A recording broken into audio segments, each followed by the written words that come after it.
Hello, everyone. Welcome back to the Poder podcast. I'm your host, Brianna Guerrero, and we got a full house today. We're joined by all of the environmental organizers. We love to see it. I really enjoy when we all come together and can talk, and I can hear from you, right? So I don't do a lot of talking, and I can understand what's going on in the States. But to wrap up the year, we're very excited to be coming to an end of another season 2 of Eco Poder Podcast. Many of these faces, right, they have all been in our podcast episode once or twice on this year's season. But we're going to be reflecting today on 2025 and our movement and how it's made major strides across Arizona, Florida, Georgia, Texas, Washington, and North Carolina. We've had community surveys, right? Lots of things to talk about and cover there. There's been key environmental fights when it comes to the IRA implementation and also seeing it go this year. It was hard on our community, but also connecting it back to civic engagement, right? And how leading up to the November 4th elections was huge, especially for the work that we do here at Poder Latinx. So I'm really excited to hear from y'all some of the work and experiences that you had this year and how they might have, made you think about environmental justice differently, or a new strategy might have appeared from that, right? But despite record-breaking disasters and wildfires, floods, and storms, right, hitting our communities at the front line, we really want to cover like some of these things that have happened, right, specific to each state. But our focus moving forward is just to ensure that we have implementation, community building opportunities here today with you, and that we keep Latinx voices centered when it comes to environmental justice and climate action. But yeah, let's get right into it. I believe we should do like a rapid introduction, right? Each organizer can share their name, state, and maybe one word that describes your year. Good morning or afternoon, whenever you're watching this. My name is Claudia. I am the Eco Poder organizer here in Arizona. And the one word I would use to describe the work here is just transition or like transform. And I'll leave it at that for now. Hi everyone, Jose Flores, he, him pronouns, Eco Poder coordinator here in Phoenix, Arizona. For me, I'm just gonna say insightful. Learned a lot this year. I'll just leave it at that. Hi everyone, I'm Alejandro Flores. I'm the Florida State Prom Coordinator.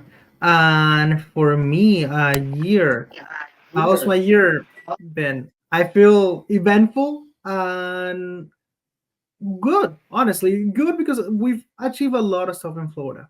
So it's been eventfully good. Hi, everybody. My name's Lucero. I'm the regional organizer for Yakima, Washington. And one word for me to describe the year would be perseverance, for sure. Hi, everyone. I'm Cristal Valdez from Georgia, the Peach State. I feel like one word that would describe the year, I can't think of another word, but just expansion. Like, I met so many new people and have been able to just strategize how I can use those new resources for new things. So that'd be the word for the year. Hi, my name is Laura Sofia Sanchez Martinez. I am the Eco Poder organizer over here in Texas, so howdy, y'all. The word that I would use would have to be raíces, roots. We're putting our roots in, we're making connections. I'm at my old university stomping grounds, and it's really nice to be so warmly received. And they're like, oh, you want to host events? Let's go. Like, let us know. And so I'm really excited to reintegrate with this space that gave me my bachillerato and create a space for other future organizers and other people in the arts and that care about the environment. So yeah, that's me. Mi nombre es Mayres Reyes, soy organizadora comunitaria de Poder Latinx aquí en Carolina del Norte y la palabra para mí es transformación por todo el crecimiento y los cambios positivos que hemos tenido aquí en Carolina del Norte. Hola, buenas tardes, ¿cómo están? Mi nombre es Claudia García, soy la organizadora comunitaria para el medio ambiente aquí en el estado de California con Poder Latinx. I think we're all good, Brie, but how would you describe your year? I would say busy, right? Like it was a busy year. I think for a lot of us, it being still like an off year for elections, it was still busy, and I think we all knew that coming into the year. There's a lot of conversations happening, a lot of fights to be, battled. But yeah, I'll say busy in a good way. productively. Thank y'all so much for sharing. I appreciate you all. Thanks for grounding us there. But my first question for y'all today: what was your favorite event or a moment from this year that really inspired you in the fight for environmental justice? Just highlighting either a conversation, a rally, or even if you were out door knocking, right? Like someone talked to you and that moment really sat with you. I'll pass it to Cristal first to share. Thank you, Brianna. I feel like that's kind of hard to just decide one thing. So I'm just gonna choose like three little things that impacted me throughout, because it's a whole year, and so you have different conversations with different people, different events. I feel like I've mentioned this in other podcasts, but definitely my Painting y Plática series. Each one felt super insightful. It felt inspiring. There were a moment of tears, moment of healing. It was great also because we got to invite local artists in the community to come and share their story and their work. And it felt like, kind of like earlier, the word, expansion is like I was expanding to more than just what I do. I was making space for others to also shine. And that's like, it's like the Afro Latinx Painting y Pláticas event or the ecofeminism event that we had on the painting series. They were all beautiful and gorgeous events. Then another event that I would say really like opened my eyes, wasn't really an event. It was more door knocking, actually, ironically. I met a family that they talked to us about how much they pay for utilities, and just electricity, they paid like $850. And I realized, I was like, that's pretty much like a whole rent. That's like a studio here in in the outskirts of Atlanta, though, because if you get a studio in Atlanta, it's gonna be more like 1,500. But that's a whole different story. That really reminded me of why we're doing the work and why we're pushing through, and it helped me stay motivated in continuing to work every day for the important educational things that we put out there.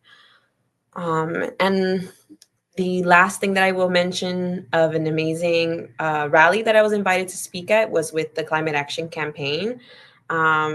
This was in February, and so I was like, I think 4 months into the job or 5 months, and they invited me to speak next to like Hank Johnson. I was sharing the stage with him, and I was sharing the stage with Daniel Blackman, which are amazing people in our community who stand for environmental justice and speaking for the people. And I didn't realize at the time how big that is to be sharing a space with them. So I just felt honored to be invited, and for someone to think, oh, she would be great, let's have her there. That gave me strength in my work and the work that I provide to our community. Thank you again, and I'll pass it to Jose.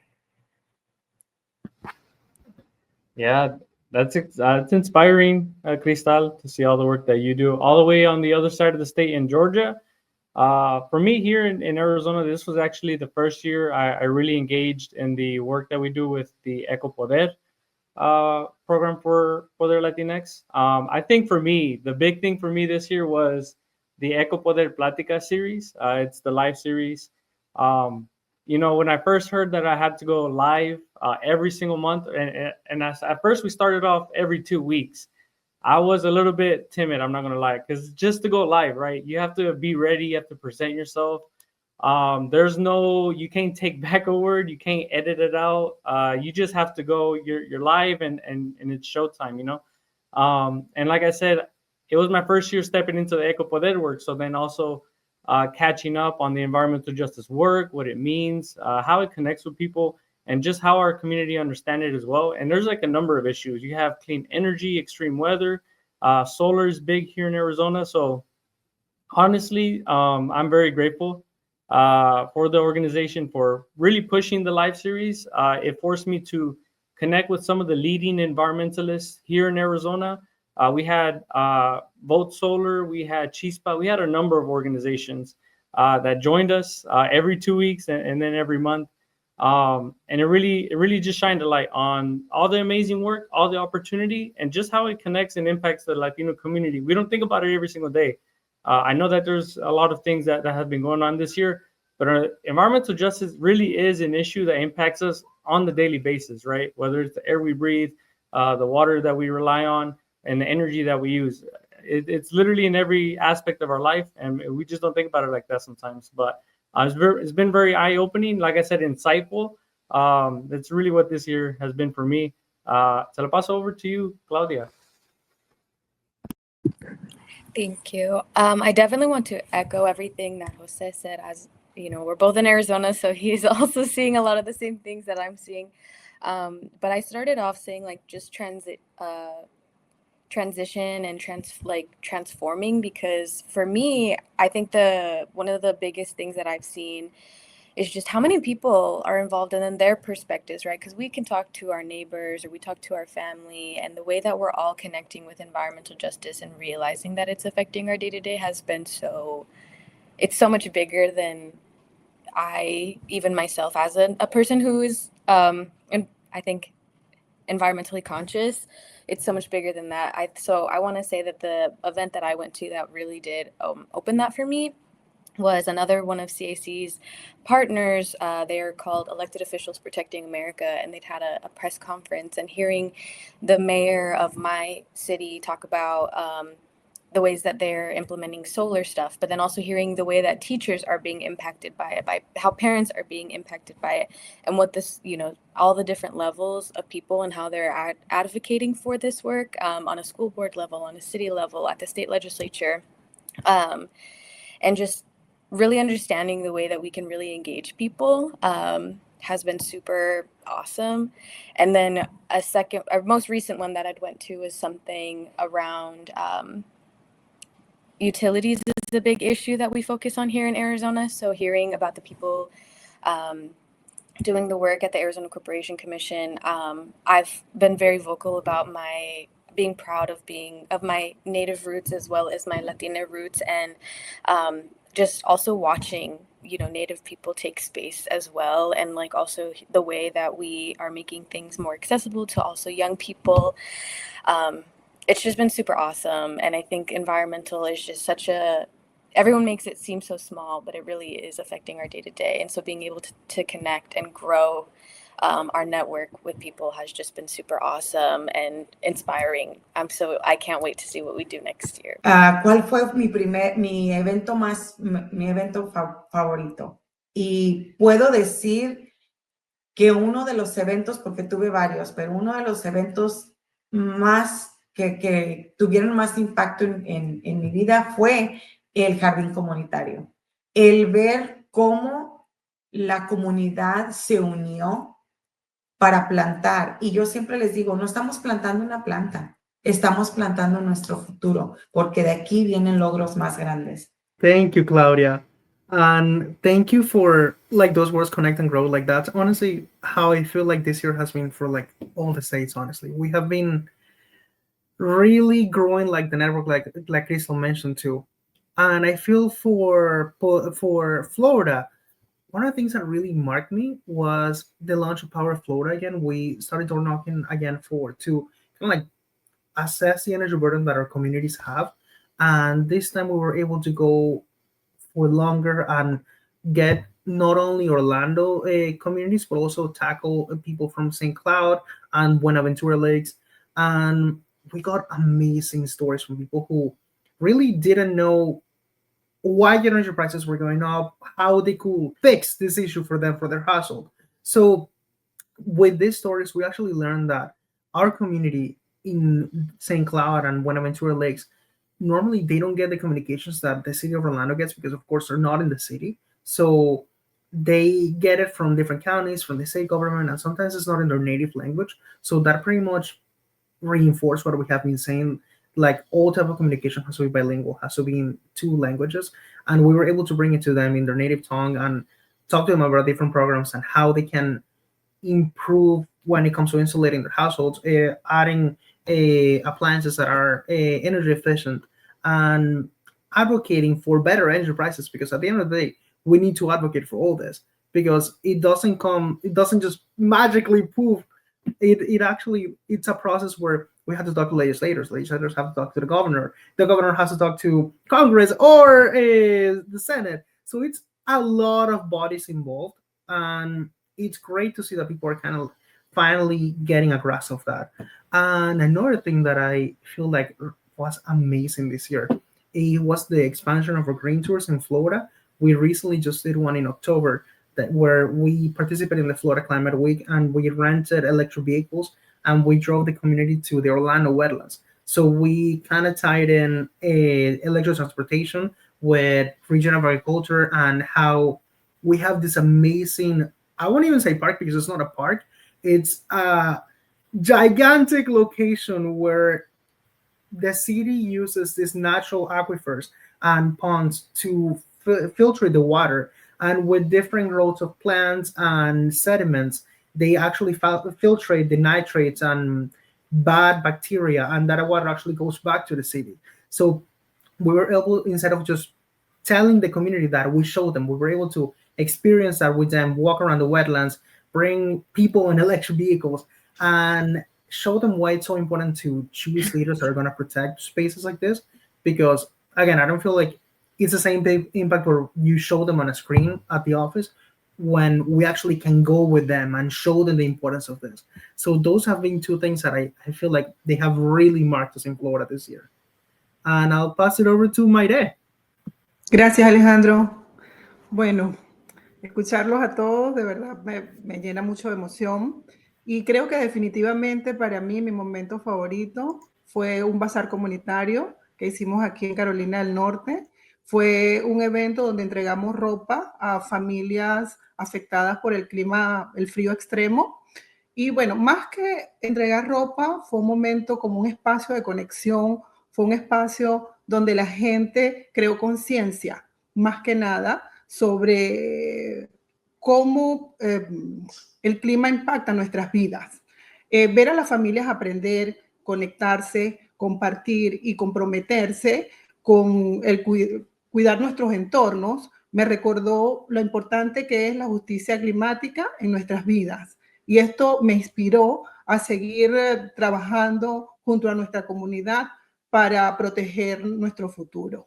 Se lo paso a Laura. Haven't had a full year, but I got a really amazing last couple of months where I've got to do a lot of really interesting and impactful things. Creo que obviously the summit was a huge part of the work that we did, and to be in a space with that many poderosas and that many people all trying to empower themselves and get as many tools and resources as possible. That was really big. And there was a person right in the front row, and every time when I was talking to the microphone and they looked back at me and they were taking notes, and they were super nice, and turned out that they were a master student at CRIA, which is it's the Center for Community Resilience Research, Innovation, and Advocacy here in the university. And it turns out that they were having a summit next week, and they turned it over to me and asked me if I wanted to come and participate. And it turned out there was a bunch of Puerto Ricans there talking about the Puerto Rican power grid, and they laid everything out. And I was looking to start building my own power structure, my own power mapping. And then because we hosted this event, it naturally, organically happened that everything that I wanted landed right in front of my lap because of the hard work that we put together. And it's those connections that are going to branch out and fractal out and help people during these extreme weather events, and how they're being affected by it. And along with the summit and the connections that I made in the summit, I also really enjoyed, we had a art show called El Tóxico art show. And it was all about unregulated private businesses and their impact in our communities and our environment. And something really quick, there was this one piece of artwork that I really loved, and I was like, man, it'd be really cool to meet that artist and have them in the show. And my my boss was like, hey, you have this event. And when I went to the event, the artist was there. And I was like, oh my gosh, what are the chances? And then I was like, hey, I have this art show. And then not only did he come, he brought like 5 other artists too. And I feel like that was like that type of like valley magic that happens when there's a lot of people, and there even these artists that are creating these pieces that are a bit controversial or interesting or, you know, personal. They're there, and I was able to not only platform them, host that show. A lot of them sold a lot of paintings, so I got to help that community. And I also was able to digitize the whole show and synthesize it. So now when I went to Brownsville, I projected it on the side of a building just because I had the projector and there was a plug. And it was a lot of other people and just creating something and integrating technology so that an art show just doesn't happen one time. Like, people could continue to enjoy it. I really hope that you guys get a chance to see it. I'll send you guys a link to it. And it was really beautiful. And I look forward to the resilience and the spaces that we're going to be taking up and how it's going to impact our communities for the better. Just there's an inevitability to consistency. And I'm really glad that we have some representation in Texas because we need it. Thank you. That was beautiful, Laura. I want to know, I definitely want to see that piece of art. I'm so curious now. gotta leave them wanting a little bit, right? I'll continue the conversation.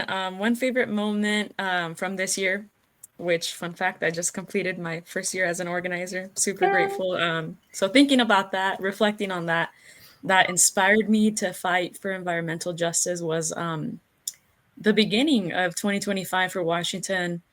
Started with a bang. Like, we were part of the Environmental Priorities Coalition, and we lobbied February 6th, and we took a bus filled with several community members, all backgrounds, and great partners like Washington Conservation Action, Yakima 350, and many more.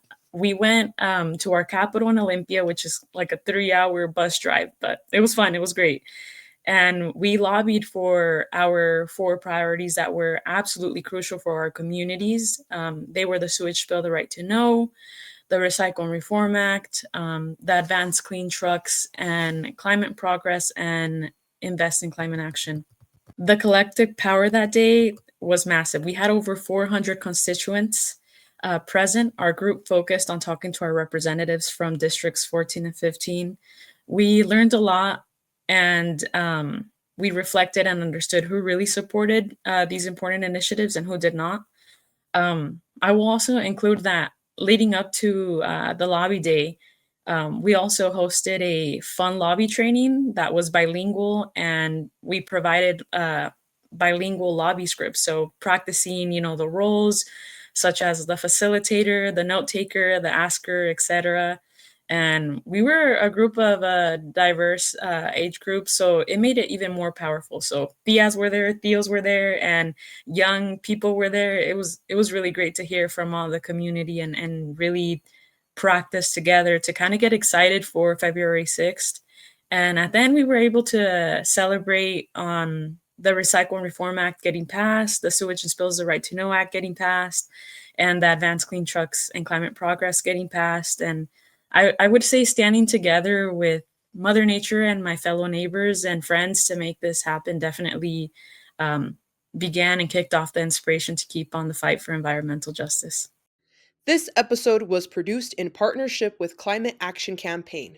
For more information on climate wins and how to defend our climate, please visit www.actonclimate.com. But I appreciate all of y'all. I don't think we ever get to sit around and just talk about like things that really impact us and inspire the work that you do. So I'm like, everyone take a moment to give yourself a big pat on the back. It was a long year. A clap, a celebration, right? I just want to give you all your roses, and the things that you do is important to the work that Poder does, right? I think this year I really had the realization knowing that if we don't advocate for all issues that are interconnected, it's not going to help one issue go forward, right? I feel like I've had this conversation multiple times with at least some of y'all and then other folks. And even with environmental justice, right? If there's no environment, pues para qué estamos hablando de los demás, right? How are we going to talk about the economy? How are we going to talk about other systems when if the environment itself doesn't exist, if this planet doesn't allow us to stand and breathe here, everything else would kind of defeat its purpose of existing. So I just appreciate y'all for the work that you do. And I'm excited to have a conversation about something that you learned in this year when you were taking a lot of community surveys, right? I think we did a couple of them this year. And I'm curious, what did you hear from people this year around environmental impact and how are people experiencing climate crisis? So mi pregunta para ustedes es, ¿cuál es una cosa que aprendiste de nuestras encuestas comunitarias este año sobre el impacto ambiental y cómo nuestra gente está viviendo la crisis climática? Quiero saber qué está pasando en sus comunidades, qué están escuchando de la gente. Bueno, en Carolina del Norte están pasando muchas cosas, pero una de las principales lo que aprendí en las encuestas fue que muchas familias están sumamente preocupadas por el alto costo de la electricidad. Y aparte de la electricidad, también ellos dicen que no tienen fácil acceso a estos recursos, pero hay un grupo muy grande que también dicen que tenían el desconocimiento. Entonces creo que esa es una de las partes que más afecta al tener el desconocimiento y no saber a dónde recurrir ni cómo hacerlo. También eso es un poco preocupante. De hecho, una de las personas a las cuales entrevisté, les hice la encuesta, me comentaba, y esto de verdad me llegó así como que me dolió, por decirlo de alguna manera coloquial, decía que en muchas ocasiones ella tenía que decidir si pagar la factura de electricidad o simplemente comprarle comida a sus hijos. Y realmente eso es lamentable que estén pasando este tipo de situaciones. Y con el reciente cierre mostró lo importante que es contar con recursos estables. Y la gente se está dando cuenta que al salir a votar, ellos van a tener mejores condiciones y van a asegurarse de tener una energía asequible para nuestras comunidades. Ya, muchas gracias, Mayra. Sobre las encuestas y de las conversaciones que hemos tenido aquí en Arizona, uno de los temas o uno de los sí, pues, temas más claves que hemos escuchado de varias personas en la comunidad es eso del el costo de las utilidades. One of the main things that we've been hearing is the increasing cost of utility rates. I think a lot of people are really feeling it. For the last 6 years, almost every single year, the utilities have been increasing. The utility rates in Arizona, I think there's 3 main ones that virtually every Arizonan has the same utilities: APS, SRP, and Tucson Electric Power, TEP. That covers kind of the majority of Arizonans. And I think people are feeling the pinch, and that's a lot of what our conversations were about. They're talking about the utility rates. I shared, I think this year, I go back to the word that I gave in the beginning, insightful. For us, when we were having the conversations, people understand the impact. People understand that with increasing temperature, they're using more energy, right? You have to run the AC. Using more energy means that your utility bill is going to be a lot higher. And in the summer months for Arizonans, that's $500, $600, $700. And that's very expensive, right? There's been, earlier this year, they cut off certain resources programs, LIHEAP, which was a lifeline for thousands of Arizonans. That was, the staff was completely disbanded back in April. We did host a press conference where we called attention to it. But all of this year has been a kind of a year of loss, a year of kind of letting families kind of go up against the temperature and kind of at the mercy of the economy, at the mercy of utilities. And the big thing that we always keep going back to is just bridging that information gap, understanding where the utility rates increase are coming from. People understand that it's the public utilities, but they're not understanding that at the end of the day, it's the Arizona Corporation Commission that makes the final approval, and they've been rubber stamping every single proposal that the utilities are putting forward. While it's their job to oversee and regulate utilities, they've been working in lockstep to make sure that they're continuing to increase and record profits. So I'll keep it there. That's kind of one of the main things I think that really Latinos and Arizonans are feeling here, and where we have a lot more work to do. So I'll leave it there. Se lo paso over to Claudia. I can't help but to say again that I want to repeat everything Jose says. I've only been here since August, but there's been a lot of learning on my end of these programs that no longer even exist because of budget cuts on a national level, as well as reworking our state budget. But something for me too is I spent my first few years in rural Arizona, and so I know something that has come to my attention was just the fact that in northern Arizona, many of the houses up there, they don't even have central air conditioning because it's not supposed to be hot up there. And so now a lot of people are facing the heat like straight on. They don't have, they're buying fans and, algo como esto. And then it turns their utility bills to be just around the same price as their rent because they didn't have that central AC unit. And so things like that are coming around and have been brought to my attention, and we're just working to see how we can work through that, and also solar, even on our sunny day or our shady cloudy days, solar tends to still be accessible and getting energy. So we've had a lot of solar surveys, I would say. Like, I think that was the first one I was on. And I remember even in 2023, even 2022, I had done surveys around if people wanted solar. And the reality is that so many people are renting. So many people are living paycheck to paycheck, so like they can't afford that. And then the programs that do exist make it so that you need to be a homeowner if you want solar. So it's been very inaccessible. And, Jose and I have been doing a lot of work meeting with contractors, meeting with Spanish speakers who can also just, figure out how to make these things happen on a smaller scale, since we can't really rely on the federal budgets to account for this, or even our state budget. So those are some things that, our communities have said they want solar. Our communities are wanting things like that, but it just hasn't been accessible because people are misinformed, and the requirements as of right now need you to be a homeowner. So I would say those are the big things that and the central AC in northern Arizona.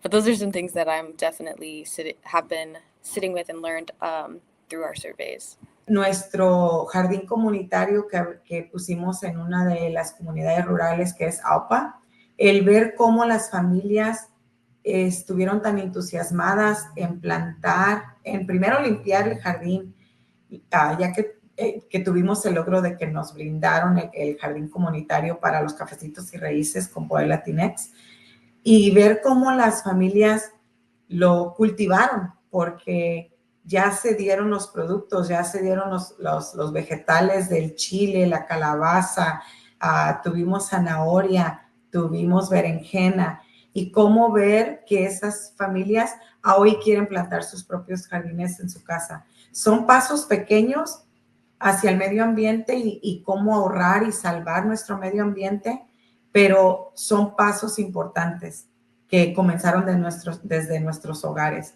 Saben que una de las mayores satisfacciones para mí como organizadora comunitaria del medio ambiente es que tuve una mamá que me dijo en uno de nuestros talleres, ¿sabe qué, Claudia? Yo nunca pensé que yo podría ayudar con la justicia ambiental. Nunca pensé que yo podía contribuir desde mi hogar. ¿Y cómo lo hago ahora? Dice, ahorrando energía, lavando más tarde, cerrando mis persianas para que no caliente mi casa y no tenga yo que gastar más energía, y al mismo tiempo estoy ahorrando dinero en mi familia. Cosas tan pequeñitas como esas hacen una gran diferencia. ¿Se imaginan si todos pusiéramos un granito de arena? ¿Qué gran diferencia haríamos en este mundo? Hi, everybody. The surveys.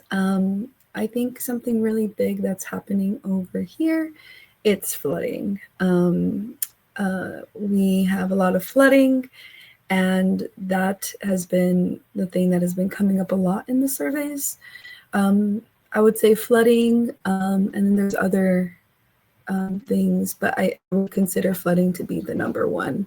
Just within the work that I do, flood resilience is something that when I hear that like winter is coming, I'm like, so is the flooding, because it's an inevitability. There's a lot of colonias without proper drainage. There's even our county court, like where the main court where everybody goes, it is literally in the deepest part of the town. And so anytime, even if it's a little rain, es una inundación de casi 2 pies, like every single time. And so that has been a big part in our community. There's different spaces hosting conversations and resilience talks and all of these things, and it's showing up in our community through these surveys as well. And I'm looking forward to collaborating with other groups as well. And but I'm also looking and hoping that we will be focusing a little bit on just a short term, kind of like what Claudia says, like sometimes the bigger picture is not going to work for us because we don't receive those fundings, but that doesn't mean that we can't still try and have a short term idea that could impact a lot of people and help them immediately while still working on bigger, larger campaigns as well. So I'm looking forward to our 2026 plans so that we could integrate these things that people have been talking to us about so that we could be more effective organizers, representing the people and representing our communities. So for us, it's flooding, and I look forward to creating short-term and long-term solutions for that. Thank you, Laura. And I think we can go next. For us here in Florida, the surveys that we have collected have made it like really clear that Latinos communities are facing energy inequity and energy crisis on a daily basis at home. So it starts with energy burden. People are paying way too much for what they should be paying for electricity. And we actually had a very heartbreaking story during the latest Power of Florida canvassing. One of our canvassers knocked on the door. This lady came out and she looked exhausted. She was just arriving from her second job and she was getting ready to go to a third job because she had a kid with special needs who needs to be connected to a ventilator, and that ventilator is sucking up a lot of energy, meaning that her energy bills are almost in the thousands too on a monthly basis, plus medication, plus everything that she has to pay for as a single mother. So these are people that are doing everything right. They're playing by the book, they're paying their taxes, working, they have insurance, and yet they still cannot make ends meet because the system doesn't take into account stories like that.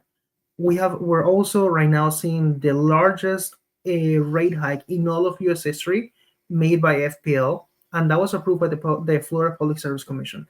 Now, thankfully, this has sparked conversation on both sides of the aisle, and right now we have a bill on the legislative session that is going to make the Public Service Commission more transparent, and it is a bipartisan bill because this is not a partisan issue. We understand that energy inequity affects everybody, no matter their race, their party affiliation, their background. Everybody is affected by that. And something else that I find it super interesting that we learned this through surveys is we have been advocating for electric transportation for a long time, and we have been seeing that our Latino community is normally not really receptive to this kind of transportation. So during Power Up, we actually decided to find the root of that, why they're not that receptive. And it was eye-opening because a lot of people had this misinformation that electric vehicles explode, and they're saying that on social media, and especially like Hispanic social media channels.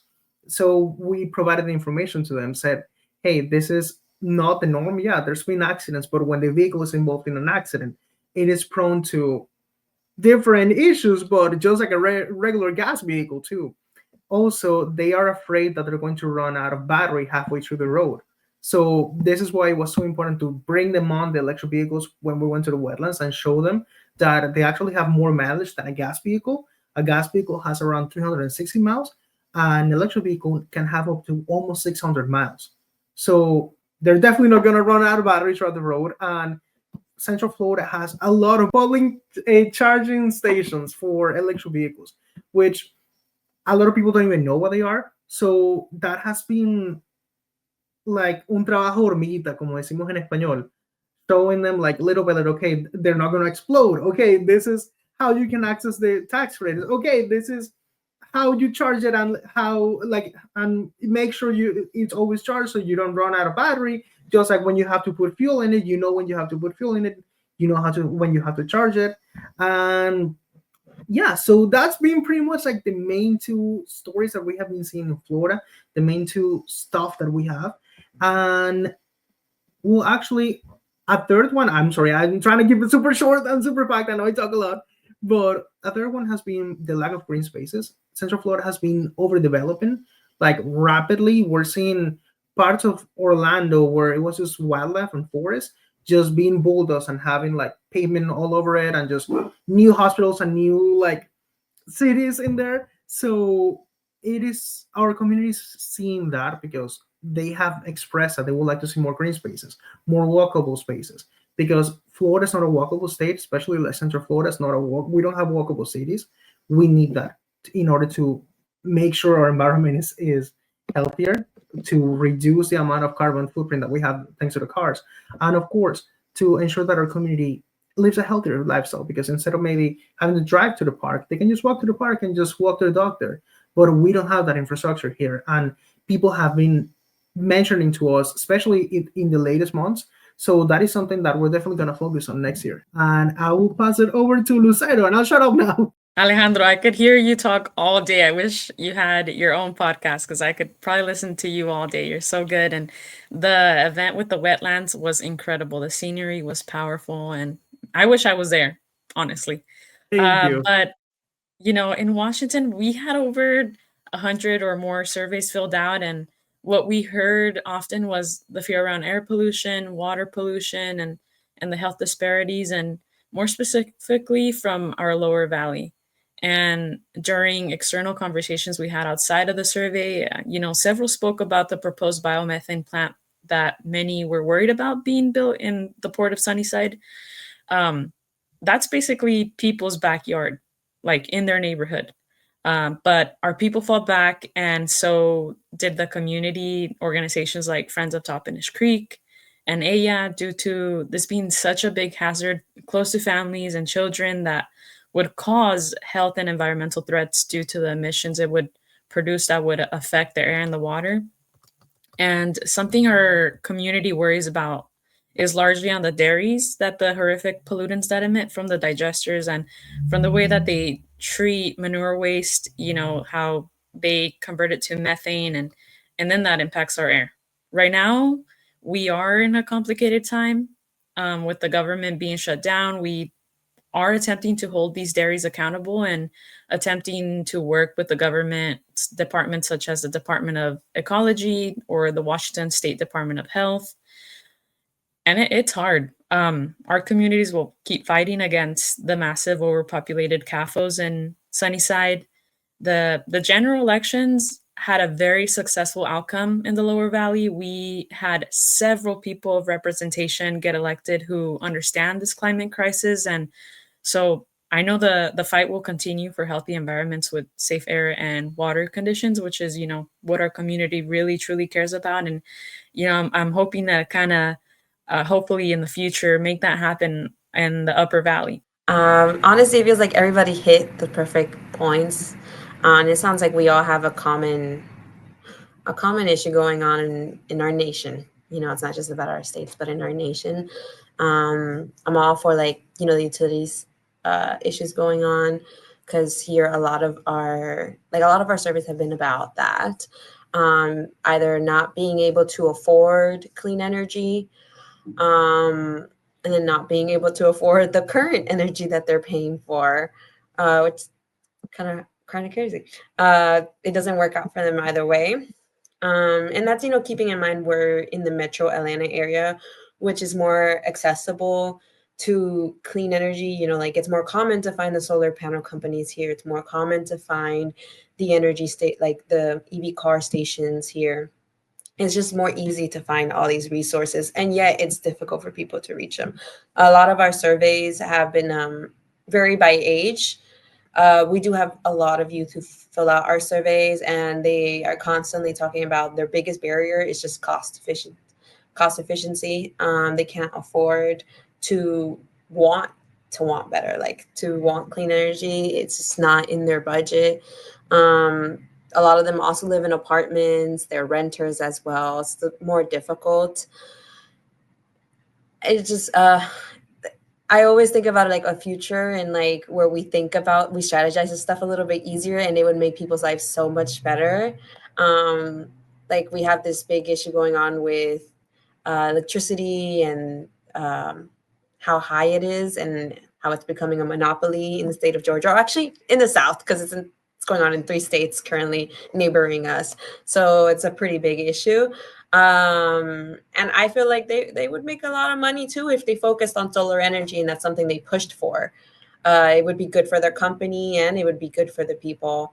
There's just so many different ways we can work with this by listening to the surveys that we've been collecting here at Poder. And I think you guys have all been doing a great job with listening to your people, and we're going to continue to push through to hopefully one day get this into like a city strategy meeting or a state strategy meeting, honestly. Thank you so much, Cristal, for closing us out on that second question, and everyone else sharing, right, what's going on in their states.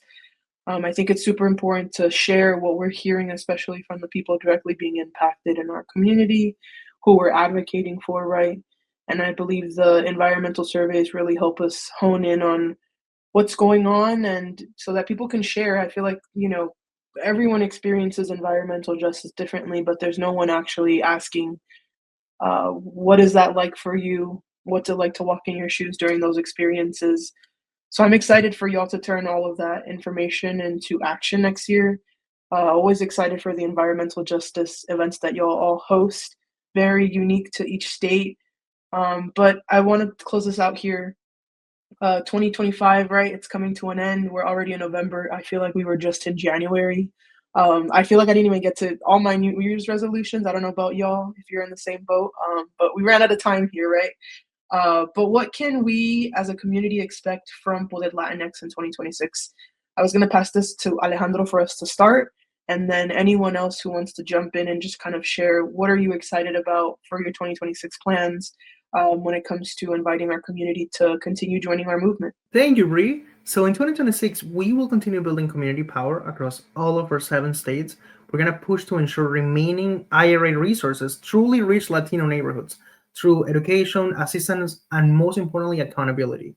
We're going to grow Power Up and expand our green tours and support young leadership through new exciting programs like Eco Youth Rising, which is coming soon.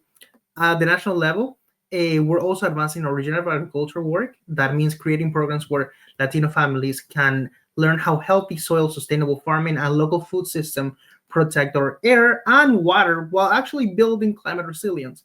And we're also going to focus on cleaner air, healthier homes, resilient neighborhoods, and strong community leadership. 2026 in overall is going to be a year where we scale our impact and make sure our comunidad shapes the future of clean energy and environmental justice together. And I'll pass it over to whoever wants to go next.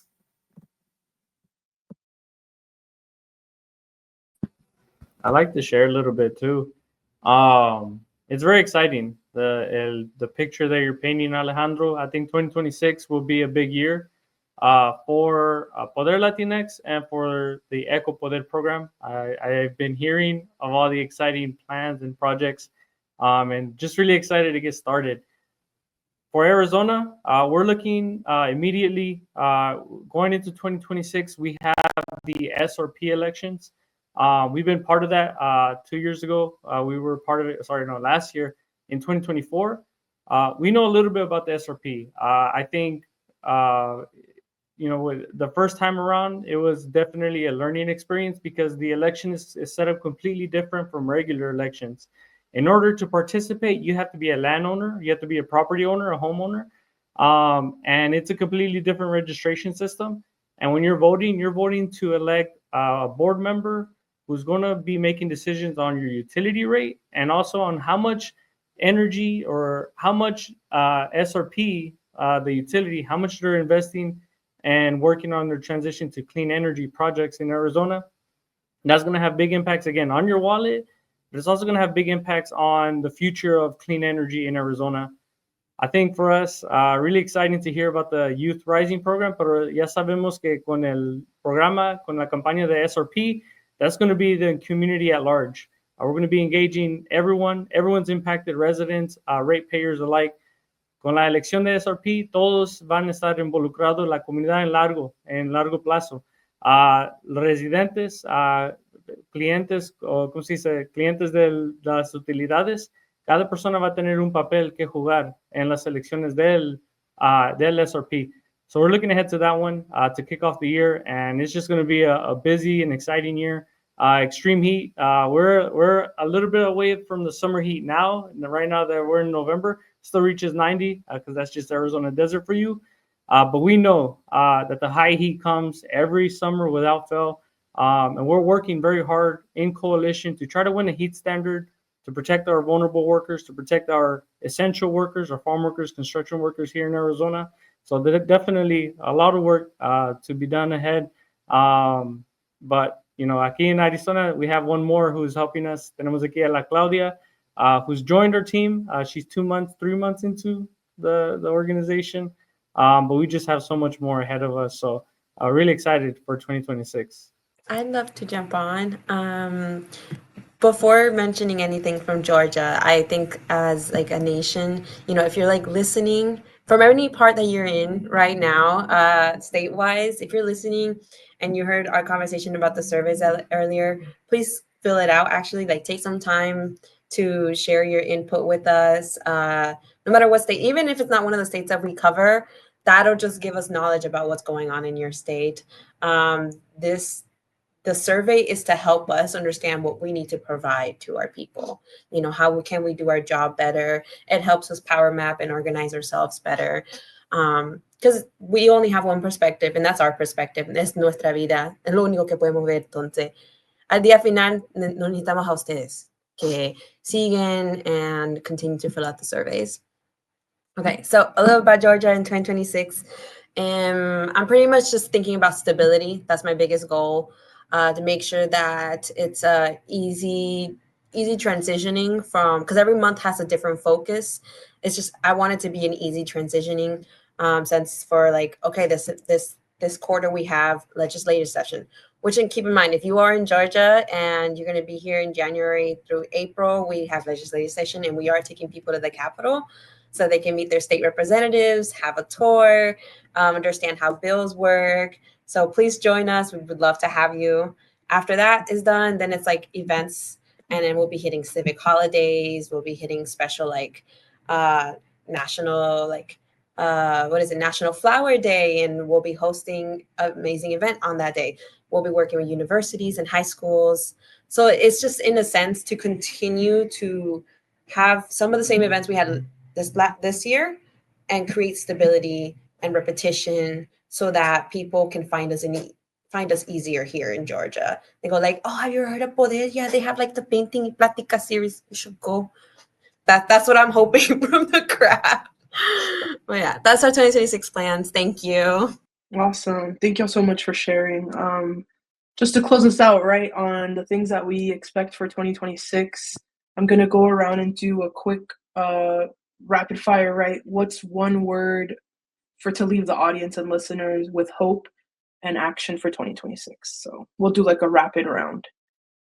Se lo paso a Laura primero. Thank you. My word is curiosity. Stay curious. If you don't know, we're going to find somebody who does. And that's the fun part, is just follow your curiosity, and the answers will usually surprise you. And that curiosity is going to bring us all together. I'll say outside, because we're going to be outside all 2026. It's time for action. It's time to be out here. It's time to speak up. And also, we're environmentalists. We're going to spend time outside. I think the word that I'm thinking about is posterity, right? Like generations coming after us and making sure we're doing what we can now. A word that I feel like that will describe next year will be resiliency, because we have been resilient through in this movement. We have been through a lot, and thanks to our perseverance and just being there and continue pushing, we have been able to have amazing wins of what had just happened in Georgia. So huge props to Georgia. And we're going to see that again in 2026. We're going to see that again in the midterms. And not only that, people from both sides of the aisle are waking up and are understanding that environmental justice is not a partisan thing. It is an everybody thing. And no matter the nationality, no matter race, a party, it affects everybody. And we need to do this together. And I feel hopeful because a lot of people from Florida and from Georgia and from other states are waking up to that and are actually taking action. Mi palabra de esperanza para el 2026 es renacer por los nuevos comienzos y por la esperanza y la fuerza que vamos a tener. I would love to jump after Maria because that's such a pretty word. Muy bonito. To be honest, I feel like Jose stole my word. It's gonna be get out. Get out of your house. Get out of your comfort zone. I know we're like, big on the environment here, but to be honest, the events that we host, sometimes it's like about just community. There's a theme to it, but we want to get to know you guys. We're people at the end of the day. I want to make new friends. I want you guys to make new friends. Come meet, Laura at the next event. Have fun. We're artists. We're journalists. Sometimes of us are poets. Others like to go hiking, and we have a life outside of work as well. And there is nothing wrong with connecting and getting to meet new people. So just get out of your comfort zone for 2026. Speak up for yourself and just do you. So the word that I would say is collective rural power. Thinking about the environment that I live in and the community, it's really rural. So I'm thinking about all the communities rising up this next year and getting ready for the congressional key races. Not only that, but I'm so excited because, this year we're planning ahead. We're planning for the whole year next year. And so we're going to be very well prepared. And yeah, there's nothing more that excites me like that. And I know that our communities are going to get together and we're going to fight to definitely get representation, definitely, make sure that we find justice for our environment and for our people. So that's kind of what I'll leave you guys with. Quiero dejarlos con una palabra de esperanza y creo que en mis comunidades la palabra de esperanza es unión. Puedo mencionar muchas palabras, empoderamiento, crecimiento, pero creo que es unión. Más que nunca nos tenemos que unir. ¿Por qué? Porque la unión hace la fuerza. Y si hay unión, hay fuerza. Y si hay fuerza, quiero que ustedes piensen, si hay fuerza, ¿qué hay? Si hay fuerza, hay logros. Y yo sé que si hay logros, entonces voy a decir, sí se puede. Thank y'all so much. And I guess I'll leave us with the word ecopoder, right? Getting the word out on our movement and really honing in environmental justice within the Latinx community and how it is so culturally embedded, but we have to definitely create our own spaces, right? Create our own tables if we have to, bring folks to the table. So I'm just excited to see the work that y'all are going to do, what more we'll produce on the podcast, right? So as we wrap up 2025, we're very grateful on myself, telling y'all on behalf of Poder, right, how you have been a part of our Ecopoder community and the folks who have been listening all year long and last year, and also the community members that show up consistently to your events, to your programs. We just want to take the moment to appreciate everyone. Your experiences and insight, they inspire us and the work that we talk about here at the Ecopoder podcast. And without our community members, we wouldn't have much to say, right? We wouldn't know how it would lead our work if we didn't have y'all helping us out. So just taking a moment to amplify the voices of the environmental justice movement within the Latinx community is super important to recognize the work that's being done in the fight, right, for environmental justice. And so, again, I'm very thankful for everyone joining us this episode and also this entire season, whether you have been on the podcast this year a couple of times or for the first time, right? Your presence was greatly appreciated. I'm just excited to continue working together and amplifying the voices in our community. So thank you all again for being a part of this journey, and we can't wait to hear your thoughts and insights for 2026. I'll leave you with a couple of call to actions. Make sure that you check out our poderlatinx.org/environmental justice page to see programs like Nos Ayuda a Vivir. We do have some awesome videos that you can check out there. But also make sure to check out our campaigns and programs for 2026 at poderlatinx.org/events so that you can meet some of the environmental organizers that are here with us today, and you can help support the work that they're doing out in the ground in the States. So definitely give it a click, check that out. But yeah, I'm going to just say stay ready for 2026. We need all of the voices present and at the forefront to make sure that we're demanding climate justice, environmental justice, equity, and accountability, right? Moving into the new year. But yeah, ahí lo dejo. I hope to see y'all soon and in the next episode. Woo! Brought to you by Climate Action Campaign and Poder Latinx.